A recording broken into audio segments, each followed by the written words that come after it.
the frostbitten frame of our sunken-in tandem bicycle, with an endless art, recycling breakfast, and an after-school comfort unimaginable.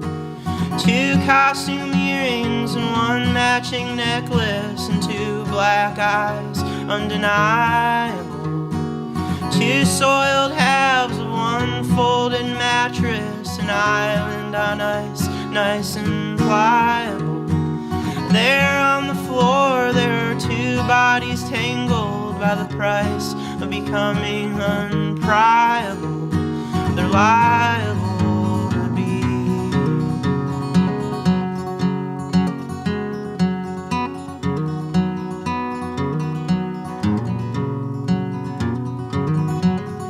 Kicking around a small blow-up globe of the world that is see-through and inflatable, still holding breath from your last abode where we filled it with air untranslatable. The thick carpet. This is the house I was raised in. We moved here from another house in Ann Arbor when I was a year old, so I've lived in Ann Arbor all my life. And I honestly could not have asked for a better city to grow up in than Ann Arbor. My dad was born in St. Paul, Minnesota. He's the son of a Baptist minister. Now, my automatic assumption with Baptist minister is like the scary dad from Footloose. But my grandfather is actually very, very liberal, very open-minded, very caring. He was a really good guy. He died before I was born, so I've only heard stories. But everything I've heard is awesome.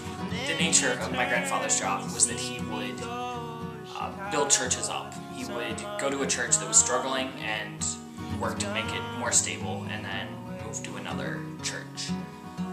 It's kind of like flipping houses, sort of, where you buy a shitty house and remodel it to look beautiful and then sell it.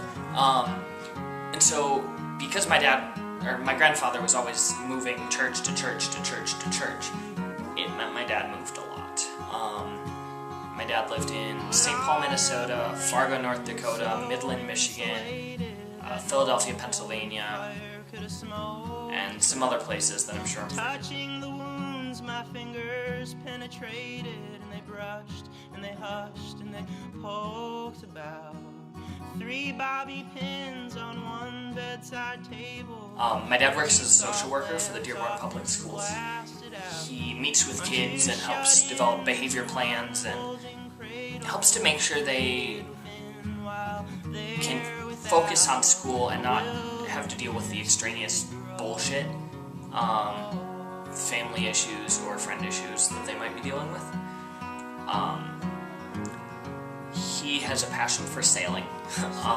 In the same way that I can hear something that sort of maybe slightly relates to theater and start telling a story and ranting and raving, my dad does the same with sailing.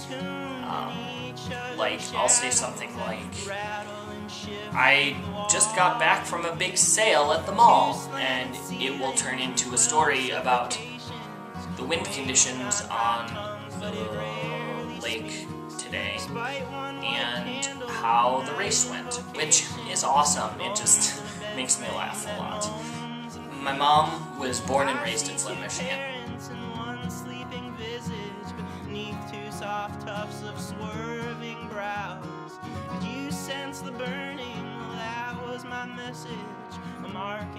Her dad worked as a firefighter for the Flint Fire Department. He worked his way up and eventually became a captain. I have this really vivid memory of going to his police house for a visit and getting to sit inside a fire truck and explore the fire truck, and I even got to put on like a firefighter's uniform with a little hat that probably kind of weeble wobbled on my head and sat about here, and big loopy suspenders and boots that probably came up to my hips. I probably could have hidden them or something. I don't even know. That's a really good memory. My grandfather died when I was 6. It was the first funeral I ever went to. So he really stands out. My sister's name is Ashley. She's 27 years old and works as a kindergarten teacher at Michigan School for the Deaf. Look at all the steam off the snow. My parents both have clients who are deaf. So I grew up around sign language. My parents have always done sign language at home. I've never picked up quite as much as my sister did. But she absolutely loves it. She signs ridiculously fast. Sweet nostril stinger of the spring's mildew. Was it your will to take his pill or a leaf? Ashley was born with a cleft lip and palate, which means that when she was developing, her upper lip and her palate didn't fuse together. Safe world of campus, the water of your high school. So that's been kind of a defining thing in her life, or the first part of her life. She had a lot of surgeries done to get it repaired and fixed, and it's been fixed and it looks fine now. Can't notice it, and she's absolutely beautiful now. Used to message through the ink of night, with skin still young and pink and tight.